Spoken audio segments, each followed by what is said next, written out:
ISROയിലെ ശാസ്ത്രജ്ഞർ കൂട്ടത്തോടെ രാജിവെച്ചു. ISRO തകരുകയാണ്. കഴിഞ്ഞ കുറച്ച് ദിവസങ്ങളായി സോഷ്യൽ മീഡിയയിലും പല മുഖ്യധാരാ മാധ്യമങ്ങളിലും ഇങ്ങനെയൊരു വാദം വ്യാപകമായി പ്രചരിക്കുന്നുണ്ട്. ബഹിരാകാശം സ്വകാര്യ സംരംഭകർക്ക് തുറന്നുകൊടുത്തതോടെ ISROയുടെ കഷ്ടകാലം തുടങ്ങി. ഇനി എന്തു ചെയ്യും? സ്കൈറൂട്ടിന്റെ ആദ്യ വിക്ഷേപണം വിജയിച്ചതോടെ മാധ്യമങ്ങളിലും പുറത്തും സത്യങ്ങളും അർദ്ധസത്യങ്ങളും നുണകളുമൊക്കെ പെരുപ്പിച്ച് വലിയ വിവാദങ്ങൾ കൊഴുക്കുകയാണ്. പക്ഷേ ഈ വാദങ്ങൾക്ക് യാഥാർത്ഥ്യവുമായി എത്രത്തോളം ബന്ധമുണ്ട്? ഇന്ത്യയുടെ ബഹിരാകാശ ഭാവി സ്വകാര്യ കമ്പനികളുടെ കൈകളിലേക്കാണോ പോകുന്നത്? അതോ ഇനി ISROയുടെ പങ്ക് മുമ്പത്തേക്കാൾ കൂടുതൽ നിർണായകമാകാനാണോ പോകുന്നത്? നോക്കൂ, ഓരോ ദിവസവും പുതിയ അതിരുകൾ ഭേദിക്കുന്ന ശാസ്ത്ര സാങ്കേതിക ലോകത്ത് സർക്കാർ ഏജൻസികൾക്ക് മാത്രമായി മുന്നേറാൻ കഴിയില്ല. സ്വകാര്യ നിക്ഷേപവും സംരംഭകത്വവും മത്സരവും കൂടിച്ചേരുമ്പോഴാണ് നവീകരണത്തിന്റെ വേഗം പല മടങ്ങ് വർദ്ധിക്കുന്നത്.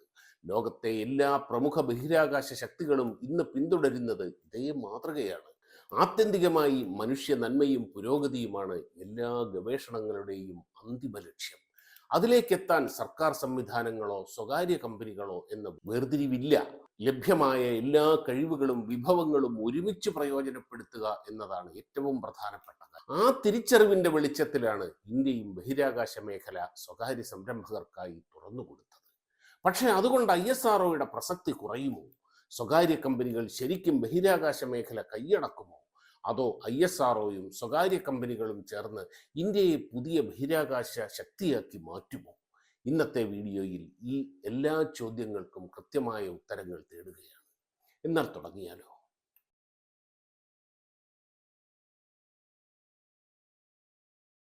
പ്രിയപ്പെട്ടവരെ, ഞാൻ ഷാബു പ്രസാദ്. ശാസ്ത്രത്തെ ലളിതമായും തെളിവുകളുടെ അടിസ്ഥാനത്തിലും അവതരിപ്പിക്കുന്ന സയൻസ് കോർണറിലേക്ക് എല്ലാവർക്കും സ്വാഗതം. ഇത്തരത്തിലുള്ള വീഡിയോകൾ നിങ്ങൾക്ക് ഇഷ്ടമാണെങ്കിൽ വീഡിയോ ലൈക്ക് ചെയ്യൂ. നിങ്ങളുടെ അഭിപ്രായം കമൻ്റായി അറിയിക്കൂ. ഉപകാരപ്രദമെന്ന് തോന്നിയാൽ സുഹൃത്തുക്കൾക്കൊപ്പം ഷെയർ ചെയ്യൂ. ഇനിയും സയൻസ് കോർണർ സബ്സ്ക്രൈബ് ചെയ്തിട്ടില്ലെങ്കിൽ ഇപ്പോൾ തന്നെ സബ്സ്ക്രൈബ് ചെയ്ത് ബെല്ലൈക്കണും അമർത്തൂ. അപ്പോൾ ഇനി നമുക്ക് വസ്തുതകളും ശാസ്ത്രവും മാത്രം സംസാരിക്കാം. ബഹിരാകാശ ഗവേഷണം എന്നത് അതീവ ചെലവേറിയതും അതിസങ്കീർണവുമായ ഒരു മേഖലയാണ്. ആയിരക്കണക്കിന് കോടി രൂപയുടെ നിക്ഷേപം, പരാജയപ്പെടാനുള്ള ഉയർന്ന സാധ്യത, പതിറ്റാണ്ടുകൾ നീളുന്ന ഗവേഷണവും വികസനവും, ഏത് കാലത്ത് മുതലാകും എന്നുറപ്പില്ലാത്ത ഭീമമായ മുതൽമുടക്ക്, ഇതെല്ലാം വികസിത രാജ്യങ്ങളെപ്പോലും പലപ്പോഴും ഈ രംഗത്തേക്ക് കടക്കുന്നതിൽ നിന്ന് പിന്തിരിപ്പിച്ചിട്ടുണ്ട്. അതുകൊണ്ടാണ് ലോകത്തിൽ വളരെ കുറച്ച് രാജ്യങ്ങൾക്ക് മാത്രമേ ഈ മേഖലയിൽ പ്രാവീണ്യമുള്ളൂ. അതിലൊന്ന് ഭാരതമാണ്. വാസ്തവത്തിൽ ബഹിരാകാശ യുഗത്തിന്റെ തുടക്കം പോലും ശാസ്ത്രത്തിന്റെ പേരിലായിരുന്നില്ല. രണ്ടാം ലോകമഹായുദ്ധത്തിന് ശേഷം അമേരിക്കയും സോവിയറ്റ് യൂണിയനും തമ്മിൽ രൂപം കൊണ്ട ശീതയുദ്ധത്തിലെ കടുത്ത രാഷ്ട്രീയ സൈനിക ശത്രുതയാണ് മനുഷ്യനെ ബഹിരാകാശത്തേക്ക് എത്തിച്ചത്.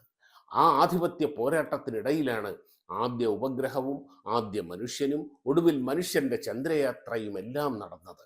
എന്നാൽ ഇന്ന് ബഹിരാകാശ രംഗത്തിന്റെ ലക്ഷ്യങ്ങൾ പൂർണ്ണമായും മാറിക്കഴിഞ്ഞു. ഒരു കാലത്ത് അത് രാജ്യങ്ങളുടെ അഭിമാനത്തിന്റെയും ആധിപത്യത്തിന്റെയും പ്രതീകമായിരുന്നെങ്കിൽ ഇന്നത് ലോക സമ്പദ് വ്യവസ്ഥയെ മുന്നോട്ട് നയിക്കുന്ന ഏറ്റവും പ്രധാനപ്പെട്ട സാങ്കേതിക മേഖലയാണ്. ടെലികമ്മ്യൂണിക്കേഷൻ, ഇന്റർനെറ്റ്, GPS, കാലാവസ്ഥ, കാർഷിക നിരീക്ഷണം, ദുരന്ത നിവാരണം, നാഷണൽ സെക്യൂരിറ്റി, സയന്റിഫിക് റിസർച്ച്, ഇങ്ങനെ മനുഷ്യന്റെ സമസ്ത ജീവിത മേഖലകളിലും സ്പേസ് സയൻസിന്റെ വലിയ സ്വാധീനമാണ്. നമ്മുടെ മൊബൈൽ ഫോണിലെ മാപ്പ് മുതൽ ബാങ്കിംഗ് ഇടപാടുകൾ വരെ, വിമാനയാത്ര മുതൽ ടെലിവിഷൻ വരെ, കാലാവസ്ഥാ മുന്നറിയിപ്പുകൾ മുതൽ നാഷണൽ സെക്യൂരിറ്റി വരെ, ഇതെല്ലാം ഒരു തരത്തിലല്ലെങ്കിൽ മറ്റൊരു തരത്തിൽ സ്പേസിനെ ആശ്രയിച്ചാണ് പ്രവർത്തിക്കുന്നത്. അതുകൊണ്ട് തന്നെ വെള്ളവും വൈദ്യുതിയും പ്രാണവായുവും പോലെ മാനവരാശിയുടെ നിലനിൽപ്പിന് അനിവാര്യമായ ഒരു അടിസ്ഥാന സൗകര്യമാണ് ഇന്ന് ബഹിരാകാശം.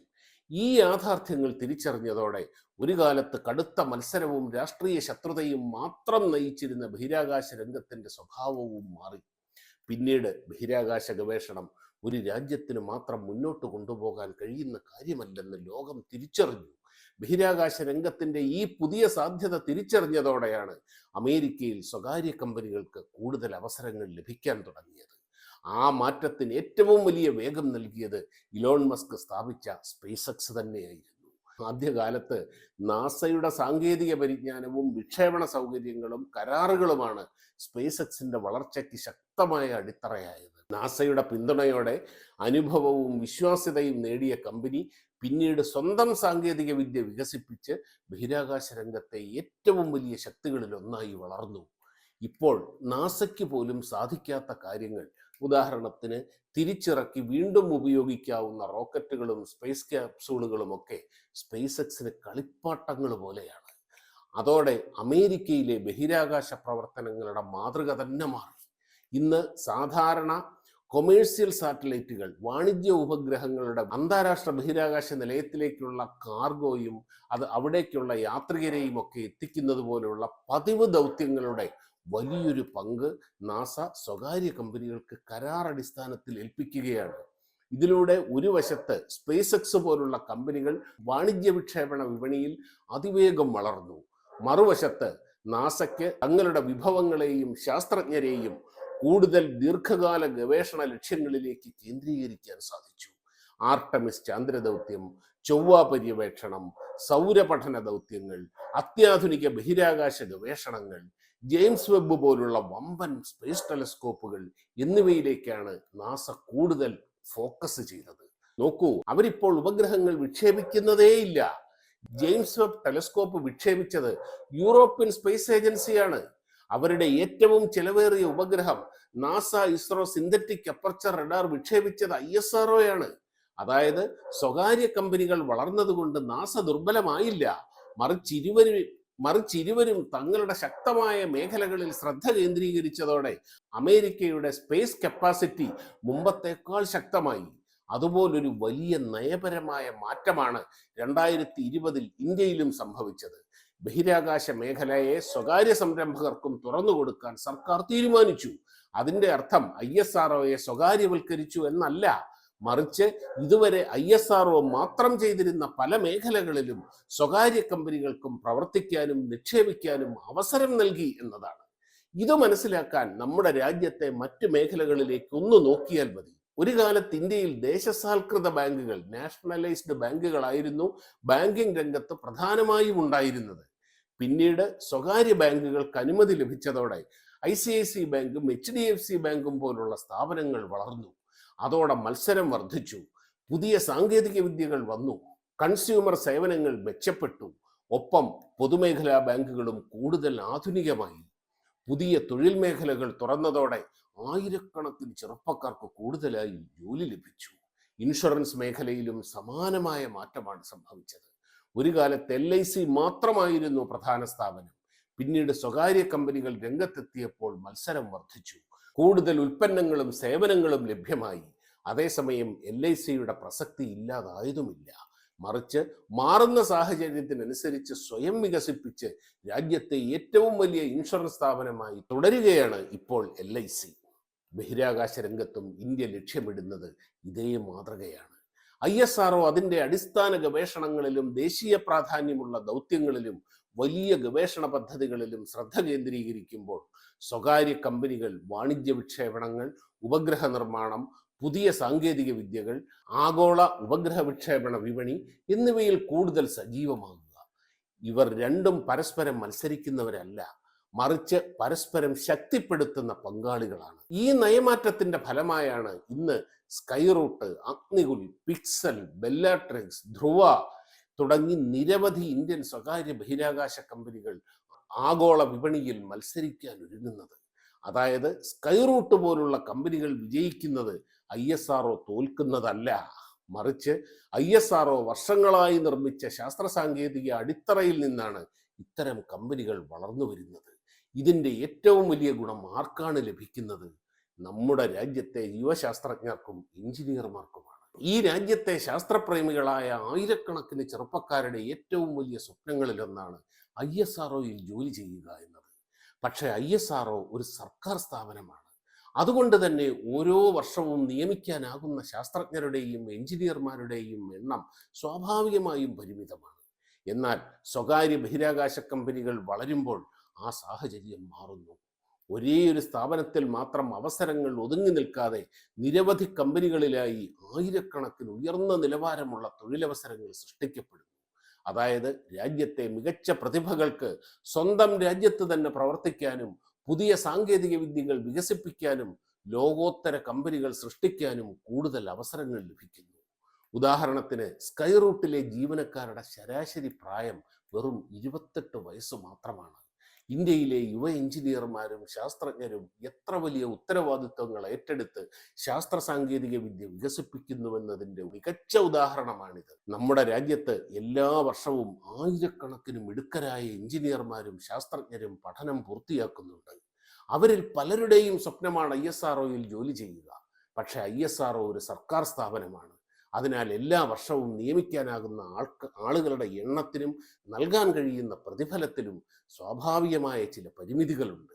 അതേസമയം മികച്ച സാങ്കേതിക സ്ഥാപനങ്ങളിൽ നിന്ന് പഠിച്ചിറങ്ങുന്ന നിരവധി യുവാക്കൾക്ക് സ്വകാര്യ കമ്പനികളിൽ അതിലും ഉയർന്ന ശമ്പളവും കൂടുതൽ ഗവേഷണ അവസരങ്ങളും ലഭിക്കും. അതുകൊണ്ട് തന്നെ പലരും സ്വകാര്യ മേഖലയിലേക്കോ വിദേശ കമ്പനികളിലേക്കോ പോകാൻ തീരുമാനിക്കുന്നു. ഇതാണ് വർഷങ്ങളായി നമ്മൾ ചർച്ച ചെയ്യുന്ന ബ്രെയിൻ ഡ്രെയിൻ എന്ന പ്രശ്നത്തിൻ്റെ പ്രധാന കാരണങ്ങളിലൊന്ന്. രാജ്യത്തിന് ആവശ്യമായ പ്രതിഭകൾ പലപ്പോഴും വിദേശത്തേക്ക് പോവുകയോ ഇന്ത്യയിൽ തന്നെ മറ്റ് മേഖലകളിലേക്ക് മാറുകയോ ചെയ്യുന്നു. ഇവിടെയാണ് സ്വകാര്യ ബഹിരാകാശ കമ്പനികളുടെ പ്രസക്തി. സർക്കാർ സേവനത്തിൻ്റെ ശമ്പള ഘടനയും നിയമപരിധികളും ഇല്ലാതെ മികച്ച പ്രതിഭകൾക്ക് മത്സരാധിഷ്ഠിതമായ പ്രതിഫലവും അത്യാധുനിക ഗവേഷണ അവസരങ്ങളും നൽകാൻ ഈ കമ്പനികൾക്ക് കഴിയും. അതിലൂടെ നമ്മുടെ യുവശാസ്ത്രജ്ഞരുടെയും എഞ്ചിനീയർമാരുടെയും കഴിവ് സ്വന്തം രാജ്യത്ത് തന്നെ പ്രയോജനപ്പെടുത്താനുള്ള സാധ്യത വർദ്ധിക്കുന്നു. ഇന്ന് സ്കൈ റൂട്ട്, അഗ്നികുൽ തുടങ്ങിയ കമ്പനികളിൽ ജോലി ചെയ്യുന്ന പല എഞ്ചിനീയർമാരും മുമ്പ് ISROയിലോ DRDOയിലോ HALലോ LNTയിലോ പ്രവർത്തിച്ചവരാണ്. അതുപോലെ ISROയിലേക്ക് ഭാവിയിൽ സ്വകാര്യ കമ്പനികളിൽ നിന്ന് വിദഗ്ധർ വരാനും സാധ്യതയുണ്ട്. അതായത് ഇത് ടാലന്റ് നഷ്ടപ്പെടലല്ല, മറിച്ച് ഒരു ശക്തമായ സ്പേസ് എക്കോസിസ്റ്റം രൂപപ്പെടുന്നതിൻ്റെ ഭാഗമാണ്. ഇനി സംഭവിക്കാൻ പോകുന്നത് എന്താണെന്ന് കൂടി നോക്കാം. വരുന്ന വർഷങ്ങളിൽ ISROയുടെ ഫോക്കസ് കൂടുതൽ കേന്ദ്രീകരിക്കുക ഇന്ത്യയുടെ ഏറ്റവും വലിയ ബഹിരാകാശ സ്വപ്നങ്ങളിലായിരിക്കും. ഗഗൻയാൻ മനുഷ്യദൗത്യത്തിൻ്റെ തുടർഘട്ടങ്ങൾ, ഭാരതീയ അന്തരീക്ഷ നിലയം, ഇന്ത്യയുടെ സ്വന്തം സ്പേസ് സ്റ്റേഷൻ സ്ഥാപിക്കൽ, അതിലേക്കുള്ള സ്ഥിരം മനുഷ്യയാത്രകൾ, ചൊവ്വയിലേക്കും ശുക്രനിലേക്കുമുള്ള പുതിയ പര്യവേഷണ ദൗത്യങ്ങൾ, 2040ഓടെ ഇന്ത്യക്കാരെ ചന്ദ്രനിലിറക്കി സുരക്ഷിതമായി തിരിച്ചെത്തിക്കുക എന്ന ലക്ഷ്യം, അതിനാവശ്യമായ NGLV പോലുള്ള അതിശക്തമായ അടുത്ത തലമുറ റോക്കറ്റുകളുടെ വികസനം, ഇവയൊക്കെയാകും ISROയുടെ പ്രധാന മുൻഗണനകൾ. അതേസമയം കൊമേഴ്ഷ്യൽ സാറ്റലൈറ്റ് ലോഞ്ചുകൾ, ഉപഗ്രഹ നിർമ്മാണം, ബഹിരാകാശ സേവനങ്ങൾ തുടങ്ങിയ മേഖലകളിൽ സ്കൈ റൂട്ട്, അഗ്നികുൽ, പിക്സൽ, ധ്രുവ തുടങ്ങിയ സ്വകാര്യ കമ്പനികൾ ആഗോള വിപണിയിൽ മത്സരിക്കും. ഇതിലൂടെ അന്താരാഷ്ട്ര ബഹിരാകാശ സമ്പദ് വ്യവസ്ഥയിൽ ഇന്ത്യയുടെ പങ്ക് ഗണ്യമായി വർദ്ധിക്കും.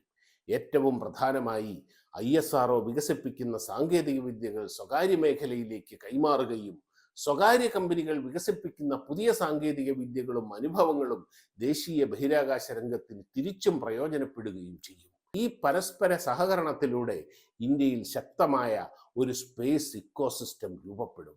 അതിനാൽ ഭാവിയിൽ സ്വകാര്യ കമ്പനികളും ISROയും തമ്മിലുള്ള ബന്ധം മത്സരത്തിൻ്റെതായിരിക്കില്ല, മറിച്ച് പരസ്പരം ശക്തിപ്പെടുത്തുന്ന പങ്കാളിത്തത്തിൻ്റെതായിരിക്കും. അതിൻ്റെ ഫലമായി അതിവേഗം വളരുന്ന ആഗോള ബഹിരാകാശ സമ്പദ് വ്യവസ്ഥയിൽ ഇന്ത്യ ഒരു നിർണായക ശക്തിയായി മാറും. ഇന്ന് നമ്മൾ കാണുന്ന ഈ മാറ്റങ്ങൾ വെറും പ്രഖ്യാപനങ്ങളല്ല, അടുത്ത ഏതാനും വർഷങ്ങൾക്കുള്ളിൽ നമ്മുടെ കൺമുമ്പിൽ യാഥാർത്ഥ്യമാകാൻ പോകുന്ന ഒരു പുതിയ ബഹിരാകാശ യുഗത്തിൻ്റെ തുടക്കമാണ്. ഒരു രാജ്യത്തിൻ്റെ ബഹിരാകാശ ശക്തി അളക്കുന്നത് ഒരു സ്ഥാപനത്തിൻ്റെ മാത്രം കരുത്തുകൊണ്ടല്ല, ആ രാജ്യത്ത് എത്ര ശക്തമായ ഒരു സ്പേസ് എക്കോസിസ്റ്റം രൂപപ്പെട്ടിരിക്കുന്നു എന്നതുകൊണ്ടാണ്. അമേരിക്കയുടെ ശക്തി നാസ മാത്രമല്ല, space X, blue origin, rocket lab പോലുള്ള കമ്പനികളും ചേർന്നതാണ്. ഇന്ത്യയും അതേ വഴിയിലാണ് സഞ്ചരിക്കുന്നത്. അതിനാൽ സ്കൈ റൂട്ടിൻ്റെയോ അഗ്നികുലിൻ്റെയോ വിജയം ISROയുടെ പരാജയമല്ല, ഇന്ത്യയുടെ വിജയമാണ്. ഇവിടെ പലരും ഉയർത്തിക്കാട്ടുന്ന ഒരു ഉദാഹരണമുണ്ട്. ടെലികോം മേഖല സ്വകാര്യ കമ്പനികൾക്ക് തുറന്നു കൊടുത്തപ്പോൾ ഒരു കാലത്ത് ആ രംഗത്തെ ഏറ്റവും വലിയ സ്ഥാപനമായിരുന്ന BSNL പിന്നിലായിപ്പോയി. അതുപോലെ തന്നെ ബഹിരാകാശ മേഖലയിൽ സ്വകാര്യ കമ്പനികൾ വളരുമ്പോൾ ISROയ്ക്കും അതേ ഗതിയാകുമോ എന്ന ആശങ്ക ചിലർ പങ്കുവയ്ക്കുന്നുണ്ട്. പക്ഷേ ഈ രണ്ട് സ്ഥാപനങ്ങളെയും ഒരേ അളവുകോൽ വെച്ച് വിലയിരുത്തുന്നത് ശരിയല്ല. BSNL പ്രവർത്തിച്ചിരുന്നത് അത്യന്തം മത്സരാധിഷ്ഠിതമായ ഉപഭോക്തൃ സേവന വിപണിയിലാണ്. അവിടെ വിജയിക്കണമെങ്കിൽ വിലയിൽ മത്സരിക്കണം, അതിവേഗം പുതിയ സാങ്കേതിക വിദ്യകൾ സ്വീകരിക്കണം, കൺസ്യൂമർ സർവീസ് നിരന്തരം മെച്ചപ്പെടുത്തണം. ഈ മാറ്റങ്ങളോട് ആവശ്യമായ വേഗത്തിൽ പൊരുത്തപ്പെടാൻ കഴിയാത്തതാണ് BSNL നേരിട്ട ഏറ്റവും വലിയ വെല്ലുവിളികളിലൊന്ന്. എന്നാൽ ISROയുടെ ദൗത്യം അതിൽ നിന്ന് പൂർണ്ണമായും വ്യത്യസ്തമാണ്. ഇതൊരു വാണിജ്യ വിക്ഷേപണ കമ്പനി മാത്രമല്ല.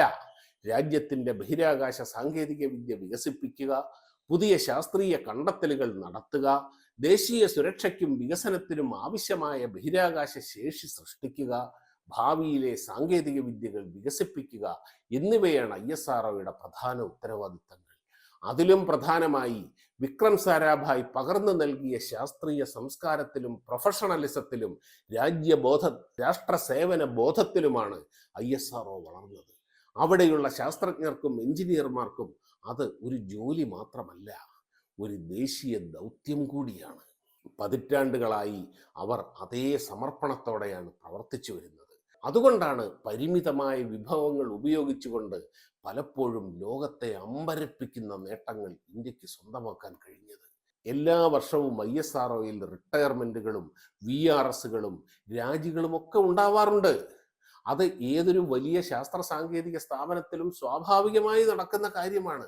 ഈ വർഷവും ഉണ്ടായിട്ടുണ്ട്. അത് ഇത്തിരി കൂടുതലാണ്. ഈ വർഷം അത് ചർച്ചയായത് ISROയ്ക്ക് ഗഗൻയാൻ ഉൾപ്പെടെ നിരവധി നിർണായക ദൗത്യങ്ങൾ മുന്നിലുള്ളതുകൊണ്ടും സർക്കാർ ഈ വിഷയത്തിൽ കൂടുതൽ ശ്രദ്ധ ചെലുത്തിയതുകൊണ്ടുമാണ്. സുഹൃത്തുക്കളെ, ISRO മറ്റൊരു BSNL ആകുമെന്ന ആശങ്കയ്ക്ക് ഒരടിസ്ഥാനവുമില്ല. മറിച്ച് സ്വകാര്യ കമ്പനികൾ സാധാരണ വാണിജ്യ പ്രവർത്തനങ്ങളിൽ കൂടുതൽ സജീവമാകുമ്പോൾ ISROയ്ക്ക് ഇന്ത്യയുടെ ഏറ്റവും വലിയ സ്വപ്ന പദ്ധതികളിൽ കൂടുതൽ ശ്രദ്ധ കേന്ദ്രീകരിക്കാൻ സാധിക്കും. അതിനാൽ ഇന്ത്യയുടെ ബഹിരാകാശ ഭാവി ISROയും സ്വകാര്യ കമ്പനികളും തമ്മിലുള്ള മത്സരത്തിലല്ല, ഇരുവരും ചേർന്ന് സൃഷ്ടിക്കുന്ന ശക്തമായ ഒരു സ്പേസ് ഇക്കോസിസ്റ്റത്തിലായിരിക്കും. അതാണ് ഇന്ത്യയെ ഇതിലും വലിയ ഒരു ബഹിരാകാശ ശക്തിയാക്കാൻ പോകുന്നത്. അതേസമയം ഒരു കാര്യം കൂടി പറയാതെ ഈ ചർച്ച പൂർത്തിയാകില്ല. ISROയുടെ ഭാവിയെക്കുറിച്ച് ആത്മവിശ്വാസമുണ്ടെങ്കിലും അതിൻ്റെ അർത്ഥം ഇനി ഒന്നും ചെയ്യാനില്ല എന്നല്ല. ലോകം അതിവേഗം മാറുകയാണ്. അമേരിക്കയും ചൈനയും ഉൾപ്പെടെയുള്ള രാജ്യങ്ങൾ ബഹിരാകാശ രംഗത്ത് വൻതോതിൽ നിക്ഷേപം നടത്തുകയും മികച്ച പ്രതിഭകളെ ആകർഷിക്കാൻ ശക്തമായി മത്സരിക്കുകയും ചെയ്യുകയാണ്. ഈ സാഹചര്യത്തിൽ ISROയ്ക്കും കൂടുതൽ സാമ്പത്തിക പിന്തുണയും ഗവേഷണ നിക്ഷേപവും ലഭിക്കേണ്ടതുണ്ട്. അതുപോലെ ലോകോത്തര കഴിവുള്ള ശാസ്ത്രജ്ഞരെയും എഞ്ചിനീയർമാരെയും ആകർഷിക്കാനും നിലനിർത്താനും കഴിയുന്ന തരത്തിലുള്ള ശമ്പളവും ഗവേഷണ സൗകര്യങ്ങളും കരിയർ ഓപ്പർച്യൂണിറ്റീസും നൽകുന്നതിനെക്കുറിച്ച് സർക്കാർ ഗൗരവമായി ആലോചിക്കേണ്ട സമയമാണിത്. കാരണം ഒരു രാജ്യത്തിൻ്റെ ഏറ്റവും വലിയ സമ്പത്ത് അതിൻ്റെ പ്രകൃതി വിഭവങ്ങളല്ല, അതിൻ്റെ മനുഷ്യ വിഭവശേഷിയാണ്, ഹ്യൂമൻ റിസോഴ്സസ് ആണ്. മികച്ച പ്രതിഭകൾ രാജ്യത്ത് തന്നെ തുടരുകയും ലോകോത്തര ഗവേഷണങ്ങളിൽ പങ്കാളികളാകുകയും ചെയ്യുമ്പോഴാണ് ഇന്ത്യയുടെ ബഹിരാകാശ സ്വപ്നങ്ങൾ കൂടുതൽ വേഗത്തിൽ യാഥാർത്ഥ്യമാവുക. അതിനാൽ സ്വകാര്യ കമ്പനികളെ ശക്തിപ്പെടുത്തുന്നതിനൊപ്പം ISROയെയും അതേ ശക്തിയോടെ മുന്നോട്ട് കൊണ്ടുപോകേണ്ട ഉത്തരവാദിത്വം സർക്കാരിനുണ്ട്. ഈ രണ്ട് ചക്രങ്ങളും ഒരുപോലെ ശക്തമായാലേ ഇന്ത്യയുടെ ബഹിരാകാശ രഥം കൂടുതൽ വേഗത്തിൽ മുന്നോട്ട് പോവുകയുള്ളൂ. ഈ വീഡിയോ നിങ്ങൾക്ക് ഉപകാരപ്പെട്ടെന്ന് കരുതുന്നു. നിങ്ങളുടെ അഭിപ്രായങ്ങളും സംശയങ്ങളും കമൻ്റായി അറിയിക്കൂ. അടുത്ത വീഡിയോയിൽ മറ്റൊരു കൗതുകകരമായ ശാസ്ത്ര വിഷയവുമായി വീണ്ടും കാണാം. അതുവരെ ചിന്തിക്കൂ, പഠിക്കൂ, നിരീക്ഷിക്കൂ, ശാസ്ത്രത്തെ ചേർത്ത് പിടിക്കൂ. നന്ദി, നമസ്കാരം.